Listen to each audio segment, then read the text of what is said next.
ಬಹುಶಃ ಸಮೀವುಲ್ಲಾ ಸರ್ ತಮ್ಮಿಂದಲೇ ಚರ್ಚೆಯನ್ನ ಪ್ರಾರಂಭ ಮಾಡಬಹುದು. ಅಪೂರ್ಣವಾದ ಸಂಪುಟ ಈಗ ಸರ್ಕಾರ ಹೊಸದಾಗಿ ಆಯ್ಕೆಯಾಗಿ ಅಂದ್ರೆ ಮತದಾನ ಮುಗಿದು ಫಲಿತಾಂಶ ಹೊರಬಂದು ಹೊಸದಾಗಿ ಸರ್ಕಾರ ರಚನೆ ಆದ್ರೆ ಡಿಲೇ ಅರ್ಥ ಮಾಡ್ಕೊಳ್ಬಹುದು, ಬೇರೆ ಬೇರೆ ಫ್ಯಾಕ್ಟರ್ಗಳು ಇರುತ್ತೆ ಅಂತ ಹೇಳಿ. ಇದು ಹೊಸ ಸರ್ಕಾರ ಅಲ್ಲ ಪ್ರಾಕ್ಟಿಕಲಿ ಸ್ಪೀಕಿಂಗ್. ಇಂಥದ್ರಲ್ಲಿ 1 ತಿಂಗಳು 1.5 ತಿಂಗಳುಗಳ ಕಾಲ ಅಪೂರ್ಣವಾದ ಸಂಪುಟ ಇರೋದು ಅಪಾಯ ಹೌದಾ ಅಲ್ವಾ ಅಂತ ಇವತ್ತು ದೆಹಲಿಯಲ್ಲಿ ನಡೆದಂಥ ಸಭೆಯಲ್ಲಿ ಬಹುತೇಕ ಅಂತಿಮ ಆಗುತ್ತೆ ಅಂತ ನಾವು ನಿರೀಕ್ಷೆ ಮಾಡಿದ್ವಿ. ಖರ್ಗೆ ಅವರ ಕುಟುಂಬದ ವೈಯಕ್ತಿಕ ಕಾರಣಗಳಿಂದ ಅವರ ಮಗ ಈ ಥರ ತುಂಬ ಕ್ರಿಟಿಕಲ್ ಇದ್ದಾರೆ ಅನ್ನೋ ಮಾಹಿತಿಯಿಂದಾಗಿ ಅವರು ಸಭೆಯಲ್ಲಿ ಪಾಲ್ಗೊಳ್ಳದೇ ಇರುವ ಕಾರಣ ಸಭೆ ಅಪೂರ್ಣ ಆಗಿದೆ ಮತ್ತು ಇನ್ನು 1-2 ದಿನಗಳಲ್ಲಿ ಫೈನಲ್ ಮಾಡ್ತೀವಿ ಅಂತ ಹರಿಪ್ರಸಾದ್ ಹೇಳ್ತಾ ಇದ್ದಿದ್ದು ನಾವು ಕೇಳಿಸ್ಕೊಂಡ್ವಿ. ಅದು ಓಕೆ, ನಾವು ಆ ವಿಚಾರನ ನಾನು ಹೆಚ್ಚು ಮಾತಾಡೋಕ್ಕೆ ಹೋಗೋದಿಲ್ಲ. ಆದರೆ ಒಂದು ಪೂರ್ಣ ಪ್ರಮಾಣದ ಕ್ಯಾಬಿನೆಟ್ ಅಸ್ತಿತ್ವಕ್ಕೆ ಬರೋದಕ್ಕೆ 1 ತಿಂಗಳು 1.25 ತಿಂಗಳು ಸಫಿಷಿಯೆಂಟ್ ಟೈಮ್.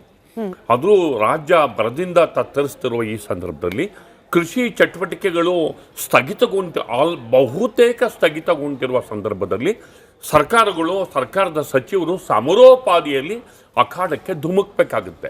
ಇಂಥ ಸಂದರ್ಭದಲ್ಲಿ ಜನರ ಕಷ್ಟಕ್ಕೆ ಸ್ಪಂದಿಸಬಲ್ಲ ಪೂರ್ಣ ಪ್ರಮಾಣದ ಸಚಿವ ಸಂಪುಟ ಒಂದು ರೀತಿಯಲ್ಲಿ ಸರ್ಕಾರದ ಅಸ್ತಿತ್ವ ಇದೆ, ನಾವು ನಿಮ್ಮ ನೆರವಿಗೆ ಇದ್ದೇವೆ ಎನ್ನುವಂತಹ ಒಂದು ಭರವಸೆಯನ್ನು ಕೊಡುವಂತಹ ರೀತಿಯಲ್ಲಿ ರಾಜಕೀಯ ವ್ಯವಸ್ಥೆ ಇರಬೇಕಾಗುತ್ತೆ. ಮತ್ತು ಈಗ ನಮ್ಮ ಪೊಲಿಟಿಕಲ್ ಸಿಸ್ಟಮ್ಮು BJP ಕಾಂಗ್ರೆಸ್ಸು ಇವೆರಡೂ ಇರೋದೇ ದೆಹಲಿ ರಾಜಕಾರಣದ ಮೇಲೆ, ದೆಹಲಿ ಹೈಕಮಾಂಡ್ ಕಲ್ಚರು ಇವೆರಡೂ ಪಕ್ಷದಲ್ಲಿ ಇರೋದ್ರಿಂದ ಹೆಚ್ಚು ಅವರ ಜುಟ್ಟುಗಳು ಕೇಂದ್ರದಲ್ಲಿ ಇರೋದ್ರಿಂದ ಎಲ್ಲದಕ್ಕೂ ಕೂಡ ಕೇಂದ್ರದ ಕಡೆ ಹೋಗುವಂತಹ ವ್ಯವಸ್ಥೆ ಪೊಲಿಟಿಕಲ್ ಸಿಸ್ಟಮ್ ನಮ್ಮಲ್ಲಿ ಇರೋದು ಕೂಡ ಇಲ್ಲಿ ಸರಾಗವಾದ ಆಡಳಿತಕ್ಕೆ ಅಡ್ಡಿಯಾಗಿದೆ.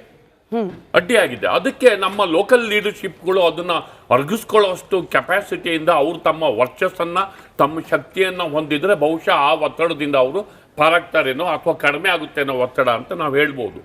ಒಟ್ಟಾರೆ ಸಂಪುಟ ವಿಸ್ತರಣೆ ವಿಳಂಬ ಆಗಿರೋದು ರಾಜ್ಯದ ಈ ಬರ ಕೃಷಿ ಚಟುವಟಿಕೆ ವಿಶೇಷವಾಗಿ ಈ ಸಂದರ್ಭದಲ್ಲಿ ಇದನ್ನ ನಾನು ಸ್ಪೆಸಿಫಿಕ್ ಆಗಿ ಹೇಳೋದಕ್ಕೆ ಬಯಸ್ತೇನೆ. ಯಾಕೆಂದರೆ ಇದಕ್ಕೆ ಕಾರಣನೂ ನಾನು ರೆಡಿ ಮಾಡ್ಕೊಂಡಿದ್ದೇನೆ. ಯಾಕೆ ಎಲ್ಲಿ ಫೇಲ್ಯೂರ್ ಆಗಿದೆ ಈ ಬರನ ಹ್ಯಾಂಡ್ಲ್ ಮಾಡೋದಕ್ಕೆ, ಎಲ್ಲಿ ವ್ಯತ್ಯಾಸ ಆಗ್ತದೆ, ಫೇಲ್ಯೂರ್ ಅಂತ ಈಗಲೇ ಹೇಳಕ್ ಹೋಗಲ್ಲ, ಎಲ್ಲಿ ವ್ಯತ್ಯಾಸ ಆಗ್ತಿದೆ ಅನ್ನೋದನ್ನ ನಾನು ಪಟ್ಟಿ ಮಾಡ್ಕೊಂಡಿದ್ದೀನಿ. ಹೀಗಾಗಿ ಪೂರ್ಣ ಪ್ರಮಾಣದ ಸಚಿವ ಸಂಪುಟ ಬೇಗ ಅಸ್ತಿತ್ವಕ್ಕೆ ಬರಲಿ, ಫುಲ್ ಫ್ಲೆಡ್ಜ್ಡ್ ಸರ್ಕಾರ, ಫುಲ್ ಫ್ಲೆಡ್ಜ್ಡ್ ಸಚಿವ ಸಂಪುಟ ಕಾರ್ಯನಿರ್ವಹಣೆ ಆರಂಭ ಆಗಿ ಜನರಿಗೆ ಇದರಿಂದ ಅನುಕೂಲ ಆಗಲಿ ಅಂತ